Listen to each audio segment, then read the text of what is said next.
বলি, এই যে গার্মেন্টস, সোয়েটার ফ্যাক্টরি, এই সমস্ত ফ্যাক্টরিগুলোতে আন্দোলন কেন? এরা কোটি কোটি টাকা, যাদের শ্রম ঘাম, যাদের মজুরি, যাদের কষ্ট আর মেহনতে এই ফ্যাক্টরি দাঁড়ালো, তুমি শিল্পপতি হইলা, কোটিপতি হইলা, তুমি তাদের মজুরি দিতে চাও না। তোমার মতো ভণ্ড আর কেউ তাদের মজুরি দিতে চায় না। কেন? শরিয়া নাই যে, নাহলে তো পাঁচাই পিডানি হইতো এদেরকে।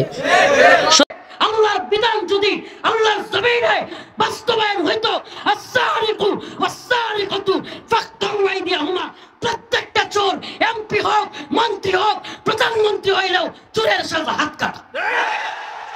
এই চোরের শাস্তি কি হইতো? হাত কাটা।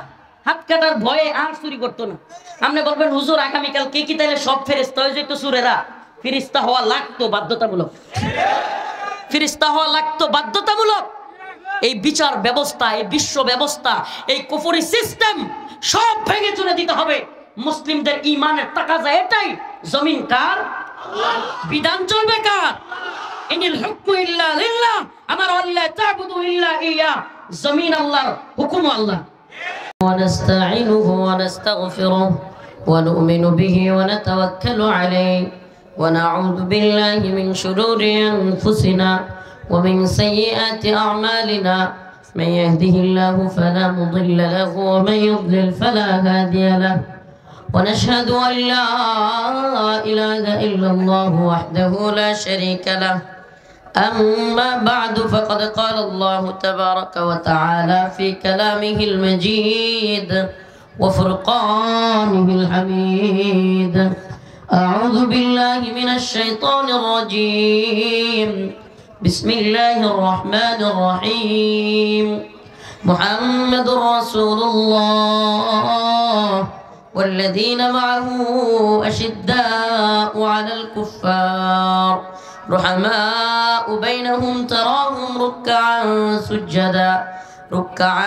سجدا يبتغون فضلا من الله ورضوانا سيماهم في وجوههم من أثر السجود صدق الله مولانا العظيم وصدق رسوله النبي الكريم ونحن على ذلك من الشاهدين والشاكرين والحمد لله رب العالمين شكرا لك درود شريف بري اللهم صل على محمد وعلى آل محمد كما صليت على إبراهيم وعلى آل إبراهيم إنك حميد مجيد اللهم بارك على محمد وعلى آل محمد كما باركت على إبراهيم وعلى آل إبراهيم إنك حميد مجيد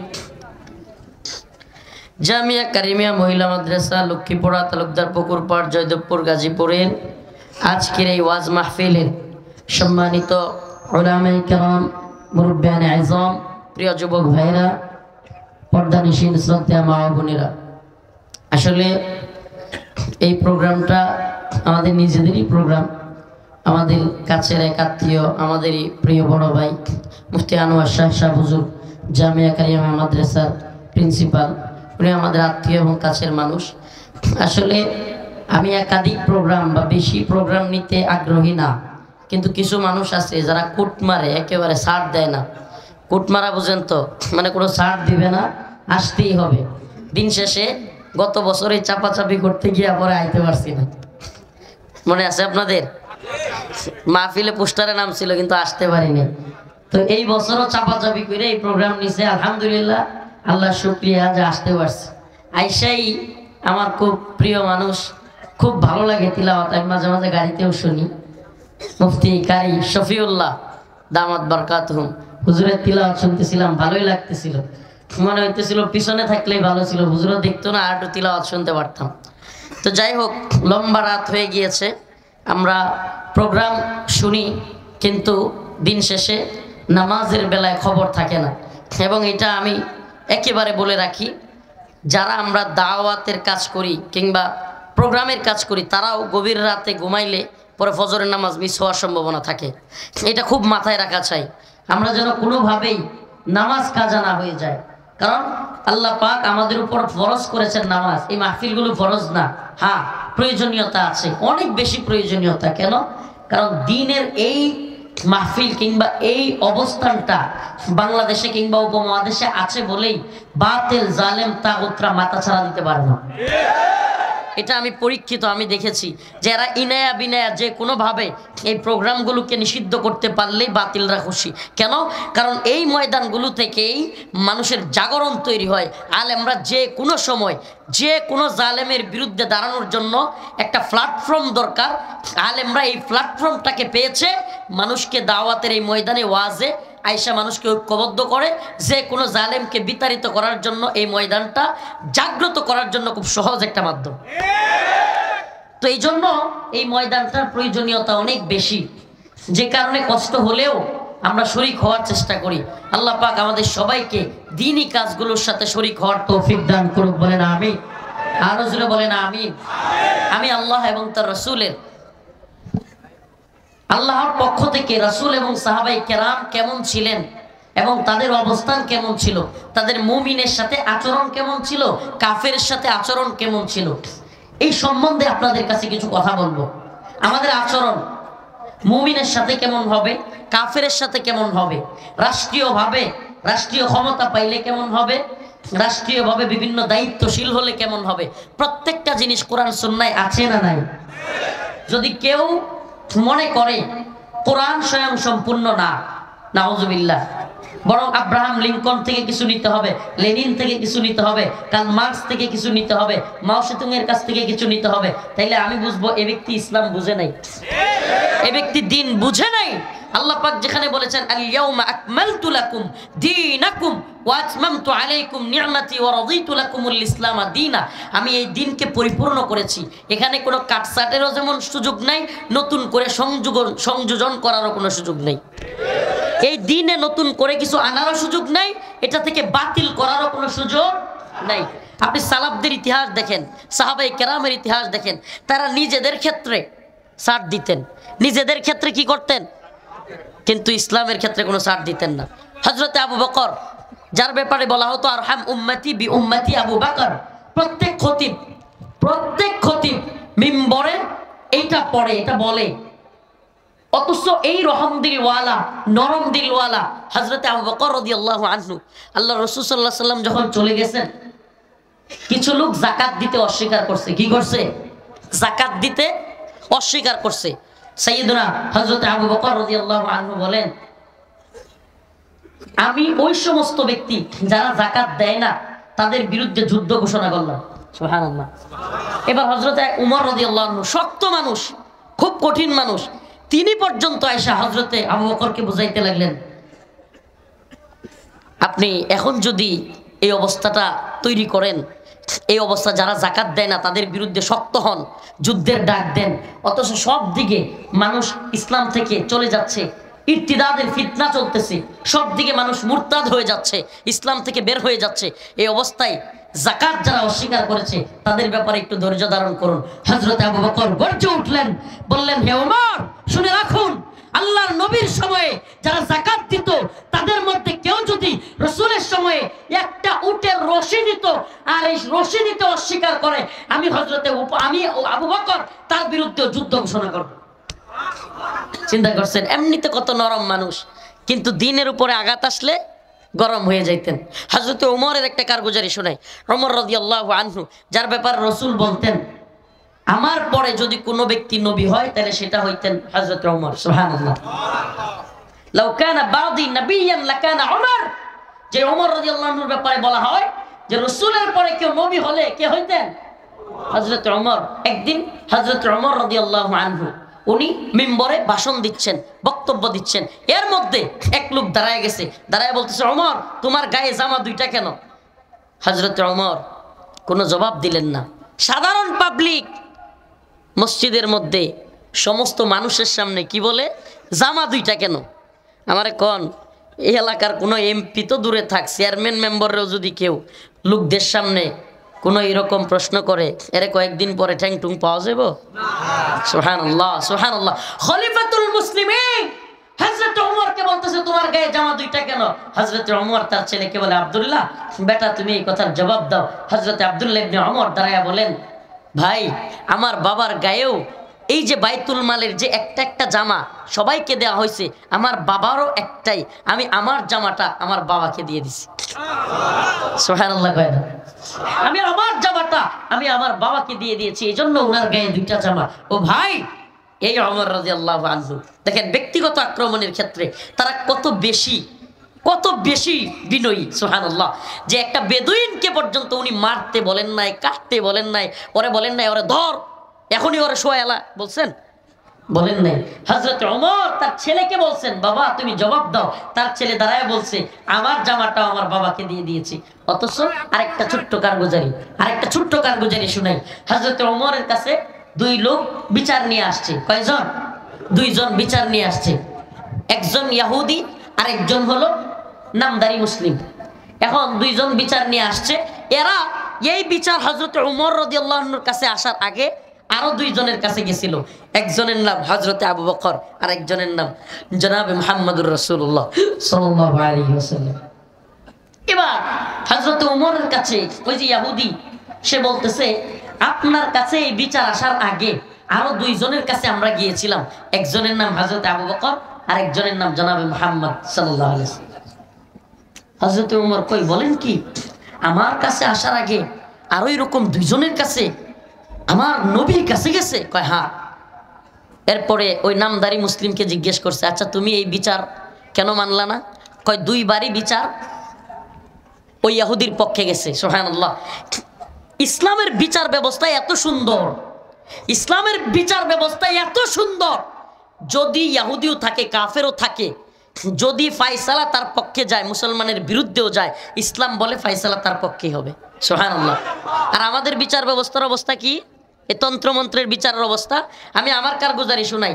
11 মাস জেলখানায় থাকার পরে, 32 দিন 26 দিন রিমান্ডে খাটার পরে, এত জুলুমের পরে বিচারক জিজ্ঞেস করে 11 মাস পরে, হুজুর আপনি দোষী না নির্দোষ? এটা সত্য তো, আপনারা যারা আইন বুঝেন এরা জানেন।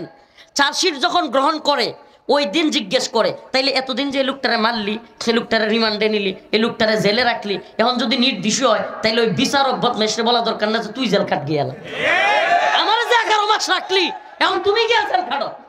এটা কোন বিচার ব্যবস্থা? 11 মাস পরে বলতেছে আপনি দোষী না নির্দোষ। তো দোষী না নির্দোষ এটা জানার আগেই 3-4 বছর, এমনকি এমনও বন্দি আমরা পেয়েছি 10 বছর চলে গেছে, এখনো পর্যন্ত দোষী না নির্দোষ তার বিচারই হয় নাই। আমার কে বলেন, এটা কি তামসা না? বিচারের নামে এটা তামাশা না? কোরআন সুন্নাহর বিচার ব্যবস্থা লাগবে। আমাদের কি লাগবে? কথা কয় না, কি লাগবে? সব কিছুতে এই কনসেপ্ট, ও ইমাম ভাই, ও খতিব ভাই, ও দাঈ ভাই, বক্তা ভাই, মুসলিম তুমি যদি দ্বীনের দরদি হয়ে থাকো, প্রত্যেকের একটাই দাবি হওয়া দরকার। এটা রফিকুল ইসলাম মাদানির বক্তব্য নয়, প্রত্যেকের কথা হওয়া দরকার। আমাদের ইসলামী শরিয়া লাগবে, কোরআন সুন্নাহ অনুযায়ী সমস্ত বিচার ব্যবস্থা, শাসন ব্যবস্থা লাগবে। আমাদের দাবি একটাই। আজকে আপনাদেরকে বলি, এই যে গার্মেন্টস, সোয়েটার ফ্যাক্টরি, এই সমস্ত ফ্যাক্টরিগুলোতে আন্দোলন কেন? এরা কোটি কোটি টাকা, যাদের শ্রম গাম, যাদের মজুরি, যাদের কষ্ট আর মেহনতে এই ফ্যাক্টরি দাঁড়ালো, তুমি শিল্পপতি হইলা, কোটিপতি হইলা, তুমি তাদের মজুরি দিতে চাও না। তোমার মতো ভণ্ড আর কেউ তাদের মজুরি দিতে চায় না। কেন? শরিয়া নাই যে, নাহলে তো পাঁচাই পিডানি হইতো এদেরকে। শরিয়া থাকলে এই সমস্ত ভণ্ডামি চলতো না। রাস্তাঘাট, কাল বাট, স্কুল কলেজের পারলে বাথরুমের, স্কুল কলেজ মাদ্রাসার বাথরুমের কমোড পর্যন্ত খায়ালায় সুরের দল, কমোড পর্যন্ত খায়া ফেলে। কমোড তো খাইতে পারে না, টাকাটা খায়। এই কাই কি খায় না? 50 লাখ টাকা বাজেট হয়েছে, 25 লাখ মন্ত্রীর পকেটে, 13 লাখ এমপির পকেটে, আর রয়েছে কত? 12 লাখ। 6 লাখ উপজেলা চেয়ারম্যানে পকেটে, বাকি কত বাজেট? আর 6 লাখ। এখন চেয়ারম্যানে কয় আমি একটু ছাড়া দেই, কথা কন না? মেম্বার হেরাও ঘুরতাছে, হেও আর একটা ছাড়া দিব। এই অবস্থায় বাজেট হইতে হইতে আমাদের জায়গায় আসে, আইসা বাজেট কি হয়েছে? হাওয়া। এত মোটা বাজেট আয়া কেমন হয়েছে? শেষ। কেন হয়েছে? এই বলে না কেন হয়েছে? ইসলামী শরিয়া নাই। এই কনসেপ্ট মাথায় ঢুকান। এই চুরের দল কেন চুরি করতে পারতেছে?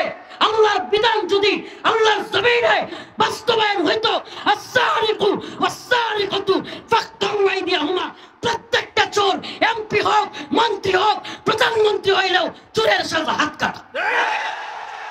চুরের শাস্তি কি হইতো? হাত কাটা। হাত কাটার ভয়ে আর চুরি করতো না। আপনি বলবেন হুজুর আগামীকাল কে কি তাইলে সব ফেরেশতা হয়ে যেত চুরেরা? ফেরেশতা হওয়া লাগতো বাধ্যতামূলক, ফেরেশতা হওয়া লাগতো বাধ্যতামূলক। এই বিচার ব্যবস্থা, এই বিশ্ব ব্যবস্থা, এই কুফরি সিস্টেম সব ভেঙে চুরে দিতে হবে। মুসলিমদের ঈমানের তাকাজা এটাই, জমিন কার? আল্লাহর। বিধান চলবে কার? ইনিল হুকমু ইল্লা লিল্লাহ, আমার আল্লাহ তা'বুদু ইল্লা ইয়া। জমিন আল্লাহর, হুকুম আল্লাহ। সব মাবুদ মানে আসমানের মালিক কে? জমিনের মালিক কে? রিজিকের মালিক কে? এখন জন কয় বিধানের মালিক কে, তখনই সমস্যা। বিধানদাতা কে? মানুষ না আল্লাহ? বিধানদাতা মাবুদ কে? আরে আল্লাহ যদি বিধানদাতা মাবুদ নাই হয়, তাইলে আল্লাহ যে কোরআনে বলতেছে আসমান জমিনের মালিক কেডা, সৃষ্টিকর্তা কেডা, এগুলো মক্কার কাফেররা মানত। ওয়ালা ইন সালতাহুম মান খালাকাস সামাওয়াতি ওয়াল আরদ লা ইয়াকুলুন্না আল্লাহ। আল্লাহ তাআলা বলেন নবী আপনি জিজ্ঞেস করেন তাদেরকে, ওয়ালা ইন সালতাহুম মান খালাকাস সামাওয়াতি ওয়াল আরদ, আসমান এবং জমিন কে বানাইছে, তারাও কয় লা ইয়াকুলুন্না আল্লাহ, আল্লাহ। সমস্যা কোথায় পাচ্ছে? যখন রাসূল বলেছে লা ইলাহা ইল্লাল্লাহ, আল্লাহ ছাড়া কোনো মাবুদ নাই, কথা মানতে হবে আল্লাহ, লাত উজ্জার না। সুবহানাল্লাহ। এই যে তখনই পেছ লেগে গেছে, লাত উজ্জারে মানা যাবে না, এটা করা যাবে না, ওইটা করা যাবে না। ইসলাম এত বেশি বাধ্য করে কেন? কি কয়? ইসলাম এত বেশি বাধ্য করে কেন? কুরআন যা বলেছে, রাসূল যা বলেছে, ক্বালু সামি'না ওয়া আতা'না, সে মুসলমান। আল্লাহ বলতেছে মুসলমান কে যে বলবে ক্বালু সামি'না ওয়া আতা'না, আমি শুনলাম এবং মানলাম। আমি কি করলাম? শুনলাম এবং কোনো ব্যাখ্যা নাই। এই যে মহিউদ্দিন কি একটা আমি জানতে চাই না, কি নাম? খালেদ মহিউদ্দিন। দেখলাম শাইখুল হাদিস ইবনে শাইখুল হাদিস আল্লামা মামুনুল হক হাফিজাহুল্লাহকে জিজিয়া এটা নিয়ে প্রশ্ন কইরা, কর নিয়ে প্রশ্ন কইরা শাইখুল হাদিস শাইখুল হাদিস আল্লামা মামুনুল হক দামাত বারকাতুহুমকে ইনায়া বিনায়া কোরআনের এই অংশটাকে আল্লাহ যেখানে স্পষ্ট বলেছেন, আমাদের কনসেপ্ট একেবারে ক্লিয়ার থাকবে, কোনো কথা নয়। আমাদের ইসলামের অবস্থা, মুসলমানদের অবস্থা নাজুক থাকতে পারে, ইমানের অবস্থা নাজুক হইতে পারবে না। আমার কোরআন কি বলছে আমি স্পষ্ট বলবো, এটাই হিকমা। আমার কোরআন যা বলছে এটা বলার নাম কি? এ ভাই ইনায়া বিনায়া ঘুরায়া বেচায়া বলার নাম হিকমা না। আমি একটা উদাহরণ দেয় ছাত্র ভাইরা, তোমরা বসছই কেন, উঠতেছই কেন? এই এত রাত পর্যন্ত তারা থাকলোই কেন? ইনায়া বিনায়া ঘুরায়া বেচায়া বলার নাম হিকমা নয়। হিকমার একটা ছোট্ট উদাহরণ দিই। মনে করেন আমি একটা ডেলিভারি ম্যান, কি কথা কয় না, কি ডেলিভারি ম্যান, আমার কাছে একটা পণ্য দেওয়া হয়েছে। কি দেওয়া হয়েছে? মনে করেন এই মোবাইলটা একটা পণ্য, এই পণ্যটা আমাকে দেওয়া হয়েছে একজনকে দেওয়ার জন্য, একজনের বাড়িতে নিয়ে যাব। এখন এই পণ্যটা আমি গেছি একজনের বাড়িতে, যাওয়ার পরে দরজাটা খুল, দরজাটা খুল, না তোর জিনিস লয়ে যায়। একটা তরিকা। নাম্বার 2, তরিকা নাম্বার 2, আসসালামু আলাইকুম ভাই কেমন আছেন, আপনার একটা জিনিস আমার কাছে ছিল, একটু রাখবেন, এটা অমুকে পাঠাইছে আপনার জন্য। কত সুন্দর। নাম্বার 3, এটা খুলছি, খুললা এটার ভিতর থেকে মেমোরি সিম খুললা সবকিছু রাইখা এবার শুধু কভারটা লিয়ে গেছি, লিয়ে গিয়া কইতেছি আসসালামু আলাইকুম ভাই কেমন আছেন আপনি, নিয়ে যান আপনার একটা জিনিস ছিল, হ্যাঁ মাশাআল্লাহ খুব সুন্দর, আমি আমি উপকৃত হব, নেন, এটা অনেকক্ষণ ধরে আমার কাছে। আরো সুন্দর বেশি করে বলছি না? এই 3 সূরতের কোন সূরতের নাম হিকমা? সুবহানাল্লাহ, পাবলিক দি ভালো আওয়াজ বুঝে। এই 3 সূরতের কোন সূরতের নাম হিকমা? 2 নাম্বার, জিনিস ঠিক থাকবে, আচরণ সুন্দর হবে, এটা হিকমা। ধমকের নামও হিকমা না, কিছু রাইখা দেওয়ার নামও হিকমা না। ইসলামের যা আছে, কোরআনের যা আছে স্পষ্ট বলবো, কিন্তু বলার ধরনটা হবে সুন্দর, এটা হিকমা। কিন্তু একটু কাটছাট করা। আল্লাহ বলছে আইয়াদি ওয়া হুম সাগিরুন, জিজিয়া দিবে নতজানু হইয়া। কাফের মুশরিকেরা দুনিয়ায় যে বসবাস করবে, আল্লাহর জমিনে কুফরি করবি আবার বসবাস করবি, এজন্য জিজিয়া দিবি। এটা কোরআন বলতেছে আন্নাল আরদ ওয়ারিসু ইবাদিয়াস সালিহুন, এই জমিনের মালিক আমি আল্লাহ, আর ওয়ারিস সূত্রে আমি এটার মালিকানা দিছি মুমিন বান্দারে। কাফেররা রে না মুমিন রে? মুমিন বান্দা। আন্নাল আরদ ওয়ারিসুহা ইবাদিয়াস সালিহুন, আমি এই জমিনের মালিক, ওয়ারিস সূত্রে মালিক বানায়া দিছি মুমিন বান্দাদেরকে। তাইলে কাফেররা থাকার জায়গা কই? আল্লাহ কয় কাফেররা থাকতে পারবো। আইয়াদি ওয়া হুম সাগিরুন, নতজানু হইয়া জিজিয়া দিবেন। সুবহানাল্লাহ। এখন জিজিয়া কি জন্য? যে ইনায়া বিনায়া যদি বলেন না, জিজিয়াটা মুসলমানরাও যেমন জাকাত দেয়, হেরাও কর দেয় না। মুসলমানের জাকাত আর কাফেরের জিজিয়া এক জিনিস নয়। আরে গোটা পৃথিবীতে ইসলামী হুকুমত নাই, তাইলে কি হয়েছে? আমার ইমান দুর্বল না কি লিগা? গোটা পৃথিবীর 1 ইঞ্চি ভূমিতে ইসলাম থাকবে না, কিন্তু মুমিনের অন্তরে ইমান থাকবে, ইমানের হালাত শক্ত থাকবে। মুসলমানদের অবস্থা বাজে হইতে পারে, ইমানের অবস্থা বাজে হইতে পারবে না। মুসলমানদের কথা একবারে ক্লিয়ার থাকবে, আসসিনু লানা ওয়াল আরাবু লানা ওয়াল হিন্দু লানা ওয়াল কুল্লু লানা। হিন্দ আমাদের, হিন্দুস্তান আমাদের, চীন আমাদের, ইউরোপ আমাদের, আমেরিকা আমাদের, গোটা পৃথিবী মুসলিমদের। এগুলো এরা দখল করছে, ইনশাআল্লাহ ছুটায় ফেলবো ওসিরেই। আফগান আমাদের হয়ে গেছে, মালি সোমালিয়া আমাদের হচ্ছে, ইয়ামেন আমাদের হচ্ছে। গোটা পৃথিবী মুসলিমদের পদতলে আসবে যদি ইমানের অবস্থা কঠিন থাকে। ইমানের ক্ষেত্রে কোনো চান নয়, আপুস নয়। ও ভাই, পৃথিবীর সব হিন্দু, কাফের, বৌদ্ধ, খ্রিস্টান মুসলমান হয়ে জান্নাতে গেলে আমগর কোনো অভাব পড়বো? খুদ নরেন্দ্র মোদিও যদি কালেমা পড়া মুসলমান হয়ে যায়, আমগর সমস্যা আছে? হ্যাঁ, এই জায়গায় আমাদের উদারতা সবচেয়ে বেশি। সবাই মুসলমান হও, জান্নাতে যাও। কাফের থাকবে, রসুল বলেছে মুহাম্মাদুর রাসূলুল্লাহ, আল্লাহ বলেছেন আশিদ্দাউ আলাল কুফার রুহামাউ বাইনাহুম, সুবহানাল্লাহ। আল্লাহ এবং তার রাসূল সুস্পষ্ট জানিয়ে দিয়েছেন যে আমি এবং আমার সহপাঠীরা কাফেরদের ব্যাপারে শক্ত, মুমিনদের ব্যাপারে দরদওয়ালা, সুবহানাল্লাহ। মুমিনদের চিকিৎসা করান, কোনো সমস্যা নাই। মুমিনদেরকে বিভিন্ন অসুস্থ হয়ে গেছে, তাকে হেল্প করেন, কোনো সমস্যা নাই। কিন্তু ঈমানের ক্ষেত্রে, দ্বীনি কোনো কাজে সাবধান। কোন নেতা বলুক, নেত্রী বলুক, যেই বলুক, মন্দির পাহারা দিতে যায় না, ঈমান থাকবে না। সাবধান হয়ে যান। ঈমান, আমরা ঈমান রক্ষার পাহারাদার। আমরা কি মুসলমানরা কি না মূর্তির পাহারাদার?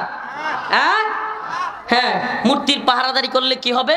4 দিন পরে শুনবেন ইন্ডিয়া আমনে আমার লইয়া মজা করতেছে। এরাই দেখবেন বলবে, দেখ আহাম্মকের দলের গড় বাড়ি আমরা বুলডোজার দিয়া ভেঙে দেই, এদের বাবরি মসজিদ ভেঙে দেই, কত মসজিদ ঘুরাইয়া দেই। আর এই আহাম্মকের দল বাংলাদেশে আমরা মন্দিরের দারোয়ান। এরা বলবে, রে ভাই, আপনাকে আমি কখনো হিন্দুদের বাড়িঘর ভাঙতে বলছি না, হিন্দুদেরকে আক্রমণ করেন সেটা বলছি না। তারা তাদের ধর্ম পালন করবে, আমি আমার ধর্ম পালন করব। এখানে ক্লিয়ার থাকতে হবে। সংখ্যালঘু নাম দিয়ে ইসকন চট্টগ্রামে মুসলমানদের বাড়ি ঘরে দোকানপাটে হামলা করেছে, করে কি করে না? আমি গেছি ওই দিন আন্দোলনে, ইয়াতে গুলিস্তান। এক সাংবাদিক, কোনো কথা নাই বার্তা নাই, হঠাৎ করে, হুজুর আপনারা যে সংখ্যালঘু নির্যাতন হচ্ছে এগুলো নিয়ে তো কিছু বলেন না। আর কোনো কথা নাই বার্তা নাই, ঠেলে দিলাম টেহিটা। ওই যে এক লোক কইছিল না যে তোর মাথায় কি কয় কলা, কাইতেলাম তোর গলা, কারণ হেটা একটু ব্যাক কলার কি, হেটা কয় তোর মাথাত কি ফান, ঠেলে দিলাম টেহিটা। কয় কি রে, এটা তো মিললো না। মিললে মিলক, না মিললে না, ব্যথা তো পাইবি।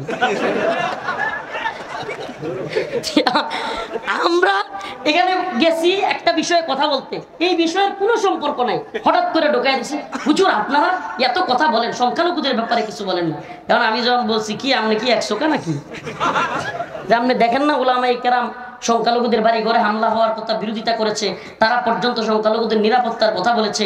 আমরা কত জায়গায় বললাম, আপনি কিছুই দেখেন না, আপনি হুট করে এটা কি বললেন? আপনি সংখ্যালঘুর নাম দিয়েছে সেই সনাতন ধর্মীরা, ইসকনের লোকেরা, ইসকন সনাতন ধর্মী পরিচয় দিলে ভুল হবে। এই ইসকন হলো হিন্দুদের মধ্যে একটা জঙ্গি সংগঠন, সন্ত্রাসী সংগঠন। এই ইসকন মুসলমানদের কলিজায় আঘাত দেয়, এই ইসকন আলেমদের বিরোধিতা করে, এই ইসকন বাংলাদেশের সেনাবাহিনীর উপর আক্রমণ করে। আমি জানতে চাই, তোমরা সংখ্যালঘু নাম দিয়া সেনাবাহিনীর উপর আক্রমণ করবা, মুসলমানদের দোকানপাটে আক্রমণ করবা, সাবধান হয়ে যাও। আমরা দাঙ্গা খেলার ভয় করি না, আমরা চাই না হিন্দুদের সাথে মুসলমানদের দাঙ্গা লাগুক। কিন্তু যদি তোমরা গায়ে পইরা ঝগড়া করতে চাও, বাংলার জমিনে ইসকন এবং হিন্দুত্ববাদীদের দালালদের ছাড়তে হবে না। রাজি আছেন তো ইনশাআল্লাহ? রাজি আছেন তো ইনশাআল্লাহ? মুসলমানরা করে ভয় পায়, কারে ভয় পায়? কনসেপ্ট ক্লিয়ার থাকবে। জিজিয়া কেন? জিজিয়া তোমরা ইসলামের ভূমিতে, মুসলমানদের ভূমিতে থাকবা নতজানু হইয়া। কিভাবে নতজানু হইয়া? ভাইসা না, এটা অনেকের কাছে লাগতে পারে, আরে কয় কি? আল্লাহ নিজে বলতেছে আইয়াদি ওয়াহুম সাগিরুন, এরা সাগির, নিচু হয়ে থাকবে।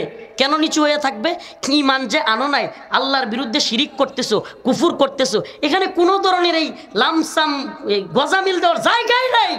আল্লাহ বলতেছে ইন্নামাল মুশরিকুনা নাজাস, মুশরিকরা নাফাকি। আল্লাহ বলতেছে লাতাজিদান্না আশাদ্দান নাস আদাওয়াতাল লিল্লাযিনা আমানুল ইয়াহুদ ওয়াল্লাযিনা আশরাকু, মুমিনের সবচেয়ে শত্রু ইহুদি এবং মুশরিকরা। আল্লাহ বলতেছে ইয়া আইয়ুহাল্লাযিনা আমানু লা তাত্তাখিযুল ইয়াহুদা ওয়ান নাসারা আউলিয়া, তোমরা ইহুদি খ্রিস্টানদেরকে বন্ধু বানায়ো না। আল্লাহ বলতেছে ওয়ালান তারদা আনকাল ইয়াহুদ ওয়ালান নাসারা হাত্তা তাত্তাবিআ মিল্লাতাহুম, মুসলমানদের কোনোভাবেই রাজি খুশি হবে না এরা যতক্ষণ না মুসলমানরাও এদের ধর্মে না ঢুকবে। তাইলে এতগুলো আয়াত এত পরিষ্কারভাবে বলার পরে কাফেরদের ব্যাপারে নমনীয়তা চলতে পারে? চলতে পারে? আমরা সহ অবস্থানে বিশ্বাসী। আবারও বলি, আমরা সকল ধর্মের লোকদের সাথে সহ অবস্থানে বিশ্বাসী, কিন্তু লিডিং থাকবে ইসলামের হাতে। আল্লাহ পাক বলছেন ওয়াইযি বিতালা ইব্রাহিম রাব্বাহু বিকালিমাতিন ফাআতাম্মাহুন ক্বালা ইন্নী জাইলুকা লিন-নাসি ইমামা। ইব্রাহিম আলাইহিস সালামকে আল্লাহ বলতেছেন ইব্রাহিম, আমি তোমাকে এই জাতির নেতৃত্ব দিব। ইব্রাহিম আলাইহিস সালাম বলেন ক্বালা মিন যুররিয়াতি, আপনি কি আমার কওম থেকেও নেতৃত্ব দিবেন? আল্লাহ বলেন ক্বালা লা ইয়ানালু আহদিজ জালিমিন, আমি জালিমদের থেকে, কাফেরদের মধ্য থেকে কাউকে নেতা বানাবো না। এই আয়াত প্রমাণ করে তাফসিরে আসছে কোন কাফের মুসলমানদের নেতা হতে পারে না। কোন কাফের মুসলমানদের নেতা হতে পারে না। মুসলমান ইমানদার। আরে ভাই, যেখানে আহলে কিতাবের ইহুদি খ্রিস্টানদের মেয়েদের